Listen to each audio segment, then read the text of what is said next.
Yang Amat Ipoh Barat. Terima kasih Datuk Ketua. Betul, semasa membentangkan rang undang-undang ini, Yang Berhormat Menteri telah mengatakan bahawa asas dia mengemukakan rang undang-undang gaji minima ini adalah kerana pada tahun 2020 kita akan menjadi satu negara maju dan kita perlu ada pendapatan yang tinggi. Tapi kalau kita balik 10 tahun dulu, alasan-alasan yang diberi oleh kerajaan selalunya menukar. Saya lagi ingat 10 tahun dulu, satu di antara alasan yang dibuat di Dewan ni adalah tidak ingin mengadakan gaji minima kerana masa itu kita dalam situasi ekonomi recession. Jadi itu adalah satu alasan pada masa itu. Dan di Dewan sendiri pada 2 tahun dulu, alasan ya kerana kenapa kita tidak ada gaji minima, alasan mereka adalah kerana kalau kita ada gaji minima, ia akan menyekat competitiveness dalam perniagaan kita dengan negara-negara lain. Setiap kali nampaknya adalah alasan-alasan yang baru. Tetapi yang benar adalah ini, Datuk Yang Betul, kerana tekanan-tekanan oleh NGO, tekanan-tekanan dari parti-parti politik, terutamanya Pakatan Rakyat, di mana di buku jingga kita dengan ternyata kita telah mengatakan kita akan adakan gaji minima dan sebagainya, maka Kerajaan Barisan Nasional tahu bahawa kemungkinan besar dan mereka ingin mengadakan pilihan raya tak lama lagi, maka ini adalah satu di antara aset yang mereka ingin bawa kepada rakyat, memberitahu bahawa mereka telah mencapai untuk semua pekerja-pekerja di Malaysia, maka ini adalah satu yang baik. Tetapi dalam hati mereka ini bukanlah benar. Kalau kita tengok, Datuk Yang Dipertua, bila pada tahun 1928, Datuk Yang Dipertua, seorang bernama Wirasamy, dia adalah anggota di Federal Council. Pada masa itu, Jun 11, dia telah mensyorkan gaji minima. This is nothing new. 85 tahun selepas itu kita lagi sedang bincang mengenai isu tersebut. Ini Encik Wirasamy adalah seorang peguam terkenal dari Ipoh, dan dia telah pada masa itu telah mensyorkan kepada Federal Council. Dia adalah seorang anggota Federal Council dan telah mensyorkan mengadakan gaji minima. Dan Datuk Yang Betul, apakah kita perlu rang undang-undang ini? Itu yang soalan yang ditanya-tanya. Yang diberitahu semalam saya difahamkan di Surat Khabar hari ini, di Surat Khabar Tamil sebenarnya, dikatakan Menteri telah mengatakan bahawa ada debate semalam mengenai gaji minima. Hari ini pun akan ada debate sedemikian dan satu keputusan akan dibuat berapakah gaji minima. Is this the truth? Adakah kuantum gaji minima akan ditentukan? Tidak, bukan. Tidak. It's all run around. Lagi satu run around. Dari tahun 47 kita sedang run around. Lepas 65 tahun, 60 lebih tahun, run around again. Tahun 47, Datuk Yang Betul, Wages Council Act. Bukankah dalam akta ini juga kita boleh membawa pembaruan, boleh bawa rang undang-undang, menukar, memindah dan sebagainya, membawa pembaruan yang dikatakan yang akan dibawa pada rang undang-undang ini. Jadi tidak ada seriousness lah. Tidak ada seriousness oleh Barisan Nasional. Ini saja satu cara mereka datang memberitahu kepada seluruh negara, oh gaji minima, you are a laughing stock, you are lying. Itu tidak benar. Mana ada gaji minima? Kalau sedemikian, in 1947, selepas itu berapa kali, berapa sektor yang telah dikenal pasti. Kenapa kita tidak boleh memindah undang-undang ini dan bawa gaji minima? It's taken us so long in this journey for the workers of this country. Kenapa? Kenapa mereka lambat-lambatkan? Kerana hari ini, Datuk Yang Betul, all this is eyewash. All this is eyewash, Datuk Yang Betul. Kerana desakan-desakan pekerja-pekerja di Malaysia ini, mereka tahu akhir sekali kerajaan akan menang atau kalah pada pilihan raya yang akan datang, semua tertakluk kepada sokongan dari orang ramai, termasuk yang mustahil sekali orang ramai yang dari golongan pekerja. Jadi mereka memberitahu, oh kita ada gaji minima, kita dalam proses. Tetapi sebenarnya untuk lebih dari 60 tahun di negara ini kita dalam proses. Proses apa? Proses penipuan. Tidak ada kebenaran, keikhlasan. Tidak ada. Semua ini tidak ada dalam Barisan Nasional. Kalau ada, Yang Berhormat Menteri baru menteri 3 tahun. Kenapa 3 tahun dulu tak bawa perkara ini? Sebelum itu beberapa menteri dari tahun 1947, you chaps have been sleeping. Bukankah tak ingat mengenai hal pekerja? Bukan tak ingat, masa itu tak mustahak. Irrelevant, pekerja irrelevant. Tetapi mereka tahu, selepas tahun 2008, situasi telah bertukar. Masa itu, lepas 2008 mereka tahu kehendak pekerja-pekerja di Malaysia. They were not competitive. We are in recession. Alasan-alasan. I've got all question and answers yang saya simpan. Ini adalah satu di antara yang perlu kita fikir. Kalau kita tengok akta ini, also run around. 2-tier system, 3-tier system, akan ada komiti, akan membuat penyiasatan, akan mendapat pandangan, akan ada pihak-pihak akademik yang terlibat, mendapat pandangan-pandangan mereka. Dan lepas tu mengumpul semua ni, menteri akan membuat satu keputusan. Lepas membuat keputusan, akan dirujuk kepada kabinet, dan kabinet akan membuat keputusan mutlamak. All this 3-tier, 2-tier system sama juga. Kalau kita tengok dalam Wages Council Act, keadaan yang sama juga. Kalau di sana satu peluang lebih 60 tahun kita ada, tak boleh buat, semestinya di sini tak boleh buat lah. Serupa juga. Boleh saya tanya dalam perkara ini, apakah sektor-sektor atau kerja-kerja yang telah dikenal pasti oleh kerajaan dalam tempoh masa berapa lama dari sekarang, kalau katakan akta undang-undang ini diluluskan, berapa lama construction industry, pekerja-pekerja di kilang, security guard dan sebagainya, jangan kita lupa. Apakah gaji-gaji yang akan disyorkan sekurang-kurang sebagai minima? All this is rhetoric.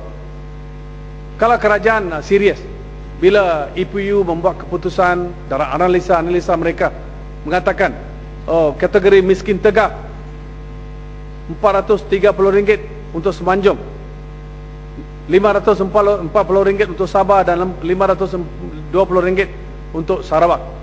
Adakah ini benar pekerja-pekerja kita mendapat gaji sekurang-kurang sedemikian? Adakah betul? Tidak kan? Kenapa? Bukankah yang berhormat menteri, kawan-kawan kita di Barisan Nasional semua tahu mengenai hal ini? Ramai di antara warga negara Malaysia mendapat gaji yang kurang dari itu. Apa yang dibuat setakat ni? Apakah tindakan yang telah diambil? Adakah mereka ikhlas? Adakah menteri dan kementerian ikhlas? Tidak. Langsung tidak dibuat. You had an opportunity, tapi tidak dibuat. Kenapa tidak dibuat? Because you are dishonest. You are not truthful. Hari ini datang ke parlimen, dan seluruh Malaysia dikatakan seperti yang ternyata di Surat Khabar Tamil datang berita. Hari ini keputusan berapakah gaji minima kuantum akan dibuat. Menteri kata. Benarkah? All laughing stock. Lying to the teeth. Semua ini tidak benar. Yang berhormat Timbalan Menteri boleh ambil tangan, you boleh ambil apa you mau, tapi ini semua benar. Yang saya cakap itu adalah yang benar. Kalau betul, apakah ini tidak diketahui oleh kementerian? Kategori miskin tegak. Lagi satu kategori miskin, pendapatan yang kurang dari RM720 untuk Semenanjung, RM960 untuk Sabah, dan RM830 untuk Sarawak. Berapa orang dalam kategori ini? Lebih dari 73% rakyat Malaysia mendapat pendapatan kurang dari 1,500. Apa yang dibuat setakat ini untuk meningkatkan pekerjaan mereka, pendapatan mereka? Setiap tahun dari koefisien statistik yang menunjukkan pendapatan di antara masyarakat dengan masyarakat kaya dan miskin lama makin besar. Orang kaya menjadi lebih kaya. Ini adalah satu di antara negara di Asia. Luar biasa. Orang kaya menjadi kaya raya. Orang miskin lagi miskin. Jadi apa yang kerajaan Barisan Nasional nak buat? Oh, gaji minimum will solve all the problem. No, the reality isn't. Sabah, kawan saya cakap banyak dari Sabah. Lepas 45 tahun negeri yang patut, yang kaya sekali, menjadi paling miskin. Tak malu ke? Datang di sini kata gaji minima kita bertentangan. Kenapa kita bertentangan? Kita run around. Oh, mereka kaya, orang-orang atasan, orang-orang who got the power, mereka boleh kontrol semua sedemikian. Tapi yang reality ni, saya nak tahu, saya nak tanya soalan mengenai EPU yang membuat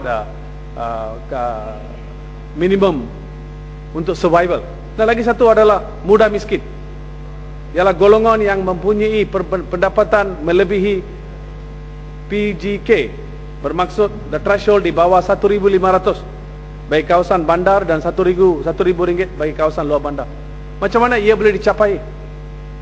Saya khawatir bahawa selepas rang undang ini diluluskan, semua ini sebenarnya selepas ini lagi satu penipuan dibuat dengan kepada pekerja-pekerja di negara kita. Lagi satu proses di mana kita menggunakan kuasa mereka untuk berada, untuk menjalankan atau merajui kerajaan atau dipilih di pilihan raya, tetapi menggunakan mereka sebagai satu alat sahaja semasa pilihan raya. Yang benar adalah kerajaan kurang peduli kepada mereka. Saya nak tahu lingkungan masa dari sekarang, kalau katakan rang undang-undang, kerana kalau kita tengok rang undang-undang ni, ia ada masa untuk menteri mengimplementasikannya, ada 2-3 tier system, ada komiti dan sebagainya. Saya rasa dalam analisa yang akan dibuat oleh komiti-komiti itu, ia akan mengambil masa yang lama. Apa yang telah jadi, apa yang kita telah pelajar dari sejarah, dari Wage Council, yang saya rasa yang boleh diguna pakai sebelum ini, kenapa ia tidak diguna pakai? Kenapa kita ada satu opportunity sebelum ini dalam Wage Council untuk menetapkan gaji minima, tapi tidak? Bukan kita semua tahu, lebih dari 70% di negara-negara dunia ini ada gaji minima. Di Singapura sangat realistiknya, tiap-tiap tahun amountnya akan ditetapkan untuk meningkat gaji. Adakah sedemikian akan diguna pakai di Malaysia? Kalau tidak, kenapa tidak? Setiap kali, betul-betul bila kita kata mengenai gaji minima, satu di antaranya yang disuarakan, sebenarnya suara majikan adalah productivity. Yang mustahak adalah untuk meningkatkan productivity. Betul yang betul. Orang miskin, orang susah, orang yang tidak belajar, macam mana dia boleh meningkatkan productivity? Bukankah itu kita punya responsibility dan duty untuk menolong mereka? Tapi cakap gaji minima, tapi cakap, tapi in reality tak akan jadi. Itulah saya khawatir. Walaupun pada hasratnya dalam bigger picture saya setuju. Kalau kita tengok, saya 10 tahun dulu saya dah pernah mengatakan gaji minimum itu, saya kata pada tahun 1928 perkara ini telah dibangkitkan di Malaya. Tahun 47 kita ada akta berkaitan, tapi tidak ada keseriusan. Saya khawatirlah. Dan saya nak tanya, adakah kerajaan serius? Kalau serius, apa tempoh masanya?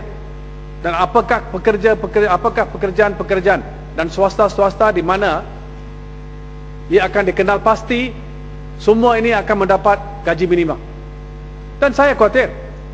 Dan sekali khawatir, macam security guard, bila kata satu kuantum, lepas tu kerana ada bantahan dari majikan, kuantum ini diturunkan kepada kuantum apa? Kategori miskin. Tak malu kah? Kerajaan tak malu kah? Ingin menolong mereka, tetapi ni kerana desakan-desakan dari majikan, mereka tertakluk kepada desakan tersebut dan mengurangkan dari apa yang dinyatakan dari mula-mula. Ya, jadi ini menunjukkan bahawa kekurangan keikhlasan. Akhir sekali, Dato' saya rasa, as I've said, dalam bigger picture ini bagus, ini Wage Council, tapi yang mustahak adalah kita perlu ada inisiatif, kita perlu ada pembukaan. Dato' Bertua, saya nak tahu dalam akta ini menunjukkan bahawa analisa-analisa akan dibuat mengenai cadangan-cadangan akan dibuat mengenai gaji minima. Adakah ia semua akan di public record akan diberi kepada made public supaya orang ramai tahu kenapa satu keputusan telah dibuat atau satu keputusan telah ditolak atau satu keputusan yang tidak dibuat oleh kerajaan. Bukan sahaja oleh kerajaan, bukan sahaja oleh kabinet, tetapi rekomendasi-rekomendasi oleh kabinet, oleh komiti-komiti yang akan disediakan. Adakah ia akan dibuat public, kerana bila dibuat public baru masyarakat dan umum tahu adakah ini benar dan apakah kenapa menteri tidak setuju kepada itu, kenapa kabinet tak setuju kepada itu. Itu adalah satu di antara perkara yang kita nak tahu. Terima kasih Datuk Mertua.